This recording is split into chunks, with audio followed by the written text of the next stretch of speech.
манай улс ер нь бол үндэсний стратегтэй байх ёстой. Улс орнууд бол ер нь бол стратеги бол нэлээд хэдэн жилийн өмнөөс бол боловсруулаад хэрэгжүүлээд явж байгаа. Тэгээд тэр хэрээрээ одоо хямрал оюун ухааны хөгжил нь бол их урагшлаа явж байгаа. Манайх жоохон хоцорж байгаа ч гэсэндээ эрчимтэй сайн ажиллаж чадах юм бол хямрал оюун ухааныг богино хугацаанд хөгжүүлэх боломжтой. Үндэсний компаниуд бас байгаа. Тэгээд бид нар энэ дээр бол хямрал оюун ухааны стратегийн хувьд бол ер нь хэтийн зорилго алсын хараа гэж боловсруулах хэрэгтэй байдаг. Тэрэн дээр бол манай Монгол улс ер нь Азида хямрал оюун ухааны одоо хөгжлөөр тэргүүлэгч одоо 15 улсын нэг байна ч гэдэг юм уу тийм. Иймэрхүү амбицлог зорилго тавьж ажиллах хэрэгтэй гэж бодож байгаа. Одоо эн чинь бол Азич бол мундаг улсууд угаас зөндөө шүү дээ. Хятад бол одоо манай хөршүүл дэлхийд номер 1 2 гэж ярьж байна. Америкт өрсөлдөж байна. За тэгээд Сингапур байна.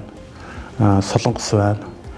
Юу байна? Япон байна. Энтэг байна. Ингээд ийм топ 5 бол байгаа байхгүй юу? Тэгэхэд одоо Монгол улс бол бас энэ дотор амбицтай зорилго тавиад Азида бид нар бас хямрал оюун ухаанаар нэлээд одоо урд өндөр хүчтэй юм улс болно гэсэн ийм зорилго тавьж стратеги хурдан боловсруулж хэрэгжүүлж ажиллах хэрэгтэй гэж бодож байна.